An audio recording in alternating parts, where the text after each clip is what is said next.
नमस्कार, मैं हूं कुमार भवेश चंद और आप देख रहे हैं the Indian post. The Indian post में हम आज बात करेंगे उत्तर प्रदेश में जो विधानसभा के चुनाव होने वाले हैं, उसमें मेन चैलेंजर मानी जा रही है समाजवादी पार्टी। लेकिन समाजवादी पार्टी के राष्ट्रीय अध्यक्ष अखिलेश यादव पर ये आरोप लग रहे हैं कि वो ज़मीन पर कहीं दिखाई नहीं दे रहे। तो हमारे साथ हैं बीबीसी के पूर्व संवाददाता और उत्तर प्रदेश के जाने माने पत्रकार रामदत्त त्रिपाठी, और हम रामदत्त जी से जानेंगे कि क्या अखिलेश यादव सचमुच भारतीय जनता पार्टी के मेन चैलेंजर के रूप में उभरेंगे 2022 में, वो बड़ी चुनौती देंगे। तो सबसे पहले मैं रामदत्त जी यही सवाल आपसे पूछता हूँ कि क्या अखिलेश यादव आपको दिखाई दे रहे हैं मेन चैलेंजर, और वो दिख दे क्यों नहीं रहे? कि जो पिछले 2 चुनाव हुए, खास करके आप पंचायत का ही ले लीजिए, गांव पंचायत का भी या ब्लॉक का भी, उसमें उन्होंने बहुत अच्छी लड़ाई लड़ी। जिला परिषद में भी लड़े, कितने जीते नहीं जीते वो एक अलग बात है, क्योंकि इन चुनाव में सत्ता का ज़्यादा प्रभाव इस्तेमाल होता है। विधानसभा में भी वो नंबर 2 है, तो ये प्रजम्पशन तो है।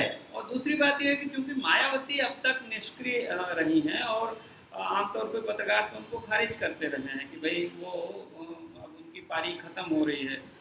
लेकिन चूँकि मायावती ने अभी ब्राह्मण सम्मेलन के बहाने अपनी पार्टी को सक्रिय कर दिया, और उनके जो नंबर 2 नेता हैं सतीश चंद्र मिश्रा, वो जिलों-जिलों में घूम रहे हैं, तो इसलिए अब माना जा रहा है कि भाई मायावती सक्रिय हैं। दूसरे कांग्रेस की तरफ से भी चूँकि प्रियंका गांधी सक्रिय रही हैं, हर मुद्दे पे आती हैं, और उनके जो प्रदेश अध्यक्ष हैं अजय कुमार लालू, वो बहुत सक्रिय हैं, गिरफ्तारी देते हैं, सत्याग्रह धरना करते हैं।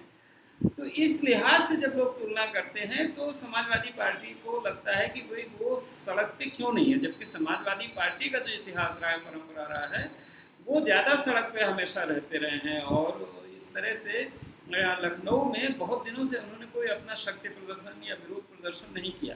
लेकिन समाजवादी पार्टी के जो नेता हैं अखिलेश यादव, उनसे ये सवाल लोगों ने पूछा है, और मैंने देखे हैं उनके 1-2 इंटरव्यू, तो उनकी ये सफाई है कि देखिए, कोरोना की वजह से, प्रोटोकॉल की वजह से सरकार कहीं जाने आने ही नहीं देती। विपक्ष के नेता अगर किसी के 13वीं बरखी में भी या किसी की मृत्यु हो गई, उसमें शोक प्रकट करने में जाना चाहते हैं तो गिरफ्तार करके रास्ते से रोक दिया जाता है। तो कैसे जाएं, कोरोना का एक तो यह है। दूसरा, लोगों को ये भी लगता है कि ये जो मोदी सरकार का ये छापे वापे डालने का है, और सीबीआई, ईडी, इन सब का अभी देखिए रिवर फ्रंट वाले में छापे पड़े, तो लोगों का कहना ये है कि साहब वो अभी इसलिए लो प्रोफाइल रह रहे हैं ताकि सरकार कहीं ऐसा ना हो कि जैसे लालू यादव को तमाम मुकदमों में फंसा के और फिर वो जेल चले गए, तो वो अपने को बचाए रखना चाहते हैं ताकि जब रियल लड़ाई आए और उस समय हो। जहाँ तक अखिलेश यादव की है, उन्होंने ये सफाई दी है, मैंने सुना कहते उनको कि भाई हम अपने कार्यकर्ताओं के प्रशिक्षण शिविर कर रहे हैं, जिलों जिलों में हम वहाँ गए हैं। दूसरे, उन्होंने ज़्यादा जो कार्यक्रम किए हैं तहसील लेवल पे करा रहे हैं, जिले लेवल पे करा रहे हैं, तमाम कार्यक्रम उनका ये कहना है कि वो करा रहे हैं। लेकिन ये परसेप्शन जरूर है, क्योंकि उन्होंने कोई अपने पार्टी की बड़ी कार्यकारिणी, पार्टी की जो पार्टी फोरम की भी कोई बड़ी मीटिंग, छोटी मीटिंग इधर नहीं हुई है। अब उनकी तैयारी क्या हो सकती है? देखिए, अखिलेश यादव हमेशा एक मुद्दा बनाते रहे हैं। पहली बात तो ये कहते हैं कि साहब योगी जी उन्हीं के जो काम शुरू हुए थे उन्हीं का उद्घाटन कर रहे हैं, कोई नया कार्यक्रम वो नहीं लाए हैं। अपनी लैपटॉप योजना की भी बात बताते हैं, वो बेरोजगारी की भी बात बताते हैं छात्रों के लिए। इधर एक उनकी तरफ से ये बिजली वाला भी बात आ रही है कि जैसे केजरीवाल ने कहा कि 300 यूनिट फ्री देंगे, संभवतः वो भी है। तो ऐसा लगता है कि वो भी अपनी स्ट्रेटजी बना रहे हैं, और शायद बरसात खत्म होने का इंतजार कर रहे हैं कि बरसात नहीं, लेकिन जैसे आपने कहा कि वो योगी जी के काम की आलोचना कर रहे हैं और कह रहे हैं कि वो सिर्फ उनका किया हुआ उद्घाटन ही उद्घाटन कर रहे हैं। उद्घाटन एक उनका लगातार इस पर बहुत जोर होता है कि योगी जी उद्घाटन का उद्घाटन कर रहे हैं। तो आपको क्या लगता है जब उनसे पूछा जाता है ये अखिलेश यादव से कि भाई आप किस मुद्दे पर चुनाव में जाएंगे? आप 5 साल आपने शासन किया है, लेकिन आपका मुद्दा क्या होगा योगी सरकार को सत्ता से हटाने के लिए? तो वो मुद्दे नहीं बताते। क्या मुद्दे हो सकते हैं उनके पास? हाँ, जिनका खुलासा वो अभी नहीं कर रहे? अभी मुद्दों को उन्होंने क्रिस्टलाइज नहीं किया। जैसे पिछली बार उनका था उम्मीद की साइकिल, और देखिए पिछली बार वो आए थे तो सचमुच एक उम्मीद जैसी थी, लोगों को लगा था कि एक यंग पढ़ा लिखा लड़का जो है विदेश से भी आया है, चीज़ों को समझते हैं, तो ये कुछ नए जो एस्पिरेशनल क्लास है जो आगे बढ़ना चाहते हैं उनको काफ़ी उम्मीद आई थी। और लोग ये कहते भी हैं, देखिए कि तमाम काम तो हो रहे थे उस समय, जो इस समय भ्रष्टाचार भी बढ़ गया है, जो उनके विज्ञापन मतलब विज्ञप्तियाँ आती हैं उसमें जो जिन मुद्दों पे वो जोर देते हैं कि भाई सरकार में भ्रष्टाचार बढ़ गया है, लॉ आर्डर की हालत ख़राब है। और देखिए यही जो विपक्ष में होता है वो जनरली यही मुद्दे उठाते हैं। हमारा यहाँ दुर्भाग्य यह है कि पॉलिटिकल पार्टीज में ये कॉम्पिटेंस नहीं है कि वो बहुत कंक्रीट कार्यक्रम लेके आए कि भाई हम शिक्षा को ऐसे सुधारेंगे, स्वास्थ्य का हम ऐसे सुधारेंगे, स्वास्थ्य में बड़ा मुद्दा है, या रोजगार की बात तो करते हैं लेकिन कैसे देंगे रोजगार, जबकि रोजगार खत्म हो रहे हैं, कम हो रहे हैं, जितना मॉडर्न टेक्नोलॉजी आ रही है। तो अभी तो हमें इंतजार करना पड़ेगा। लेकिन बीच में उनके कार्यालय के बाहर बड़े बड़े होर्डिंग्स दिखाई दिए थे जिसमें ये कहा गया था कि वो आते ही पहली कलम से, जैसे बिहार में एक हलचल मचाई थी तेजस्वी यादव ने और कहा था कि हम 10 लाख लोगों को नौकरी देंगे, उसी तरह का एक वादा होर्डिंग्स में नजर आया था समाजवादी पार्टी के दफ्तर के बाहर। क्या आपको लगता है कि रोजगार और ये बड़ा मुद्दा उनके सामने होगा और इस मुद्दे को वो आगे लेकर आना चाहेंगे? लेकिन सच्चाई ये है कि रोजगार तो मुद्दा है। रोजगार दो तरह से मुद्दा है। रोजगार खाली इस बात का नहीं है कि सरकारी नौकरी मिले या कंपनियों में मिले, जो स्वरोजगार रहा है जिसमें बहुत सारे लोग उसमें जुटे रहे, ये खास करके कोरोना और नोटबंदी, लॉकडाउन और नोटबंदी, इससे बहुत प्रभावित हुआ है। दूसरे जीएसटी से लोग परेशान हैं क्योंकि रेट्स भी बहुत ज़्यादा 28% रेट है, और जो छोटा छोटा अकेला जो उद्यमी है उसके लिए जाके बार बार जमा करना, उसका सब विवरण देना, ये सब बहुत सारे मुद्दे हैं। मुझे लगता है कि अपोजिशन उसी को, इन्हीं मुद्दों को क्रिस्टलाइज करेंगे।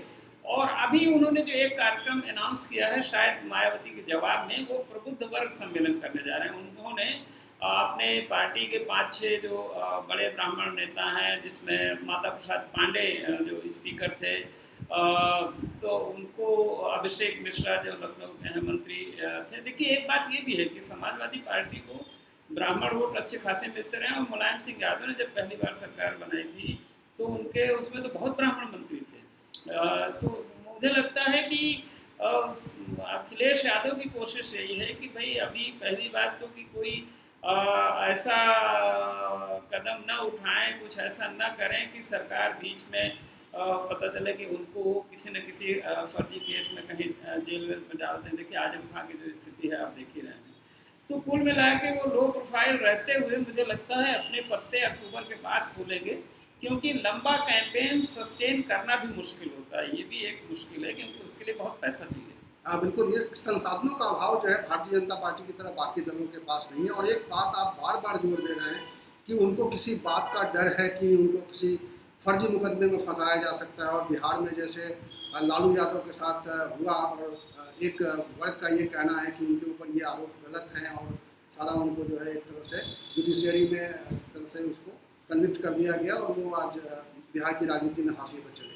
तो क्या आपको लगता है ये मामला इतना सीरियस है? ऐसा कुछ नहीं है, बिल्कुल सीरियस है। आप देखिए कि अभी भी एक केस सुप्रीम कोर्ट में है जिसमें कांग्रेस के एक लीडर है, वो चतुर्वेदी जी, वो बराबर उसको खुलवाने के लिए लगे रहते हैं, जिसमें मुलायम सिंह के बारे में भी कई चीज़ें हैं, तो वो करते रहते हैं। तो वो मामला कि भाई उसको गलत ढंग से बंद किया गया था, तो बहुत सारी चीज़ें। देखिए क्या है, आप एक बात समझने की कोशिश करिए कि एक पहला आज से 30-40 साल पहले ये होता था कि डॉक्टर लोहिया थे, जयप्रकाश नारायण थे, बहुत सारे लोग, राजनारायण जी, तो ये परमानेंट विपक्ष में रहते थे और कांग्रेस परमानेंट सत्ता में रहती थी। तो विपक्षी ही दलों के पास फक्कड़ लोग होते थे, उनके पास कुछ होता ही नहीं था। जब आप 3 बार 4 बार सत्ता में रह लेते हैं, कोई भी हो, तो आपके ऊपर कभी भी तमाम फाइलें खोल के साहब आपने ये प्रोजेक्ट अप्रूव किया, वो प्रोजेक्ट अप्रूव किया, किसी को भी कहीं भी कोई भी फंसा सकता है। तो आपको बहुत सारी चीज़ों को और होता भी है कि आप जब सत्ता में रहते हैं तो आप बहुत लोगों को मोबिलाइज भी करते हैं, बहुत सारे लोगों के गलत काम भी करते हैं, करवाने पड़ते हैं। तो फिर एक बार जब आप सत्ता में रह लेते हैं तो जो दूसरी पार्टी फिर सत्ता में आती है तो वो ब्लैकमेल करती है। और इस समय देखिए जो योगी और मोदी की सरकार है, जो विंडिक्टिवनेस है, तो मुझे लगता है कि ये कोई ख़राब स्ट्रेटजी नहीं है कि भाई आप थोड़ा लो प्रोफाइल रहें और अपनी पार्टी मशीनरी ठीक करें, अपने आप को ठीक करें। जी, ये वीडियो बहुत लंबा हो गया है, मैं आखिर में बहुत संक्षिप्त में आपका जवाब चाहूँगा। एक जो संभावना इस वक्त देखी जा रही है कि ये लड़ाई जो 2022 की लड़ाई उत्तर प्रदेश में होनी है, वो सीधे सीधे भारतीय जनता पार्टी और समाजवादी पार्टी के बीच में हुई है। क्या इस बात से आप सहमत हैं?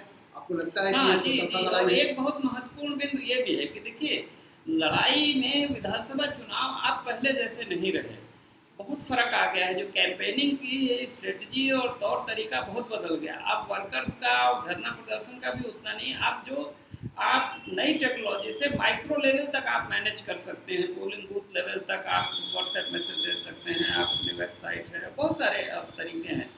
तो मुझे लगता है कि और उसमें भी अलग पैसा चाहिए। तो मुझे लगता है अभी जो अखिलेश यादव लगे हुए हैं वो पीछे दिखाई नहीं दे रहा है हम लोगों को।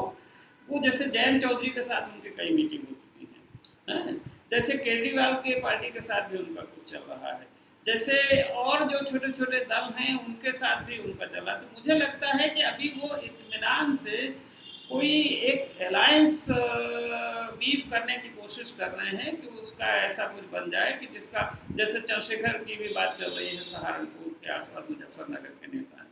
तो अखिलेश की कोशिश ये है, और खास करके आप देखिए कि वेस्टर्न यूपी में जो किसानों का आंदोलन है, और वैसे भी किसान नाराज हैं इस सरकार से, क्योंकि देखिए गेहूं की खरीद का मामला है, चाहे धान की खरीद का मामला हो, या मतलब फसल का, ठीक, वो किसान कानून तो एक अलग मुद्दा है कि फ्यूचर में क्या होगा, लेकिन डे टू डे की लाइफ में भी आप देखिए इनपुट के दाम बढ़ गए, बिजली के दाम बढ़ गए, डीजल के दाम बढ़ गए, खाद के दाम बढ़ गए। तो मुझे लगता है उसको भी अखिलेश यादव की जो किसान आंदोलन की से जो ऊर्जा निकल रही है सरकार के खिलाफ, तो उसको जयंत चौधरी के माध्यम से उसको भी, तो वो अभी मुझे लग रहा है कि वो छोटे छोटे गठबंधन बनाने में भी बिजी है, क्योंकि इसमें रणनीति और व्यूह रचना भी ज़्यादा इम्पोर्टेंट है। अब पहले जैसी राजनीति नहीं रही कि सड़क पे हर चीज़ को आप सड़क पे लड़ाई लड़ें और शक्ति प्रदर्शन। बिल्कुल, कोरोना की वजह से भी लड़ाई का तौर तरीका बदल गया है चुनाव में, और देखने वाली बात होगी कि 2022 के चुनाव ज़मीन पर किस तरीके से आगे बढ़ते हैं। लेकिन जो रामदत्त जी कह रहे हैं उसके मुताबिक अखिलेश यादव और उनकी समाजवादी पार्टी अभी उस लड़ाई में आने के लिए बहुत सारी तैयारी अंडरग्राउंड कर रही है, और सतह पे उसकी तैयारी भले न दिखाई दे रही हो, लेकिन समाजवादी पार्टी ही आने वाले चुनाव में भारतीय जनता पार्टी को कड़ी टक्कर देगी। ऐसा एक इस पूरे उनकी बातचीत से ऐसा लग रहा है। ये वीडियो आपको कैसा लगा? अगर आपको ये वीडियो अच्छा लगा तो आप अपने दोस्तों के साथ इसे शेयर कीजिए, और अगर आपने अभी तक ये चैनल सब्सक्राइब नहीं किया तो प्लीज़ इसे सब्सक्राइब कर लीजिए और इसे अधिक से अधिक लोगों तक पहुँचाइए। धन्यवाद। मिलेंगे इसी तरह के वीडियो में इसी तरह की चर्चा के साथ। नमस्कार।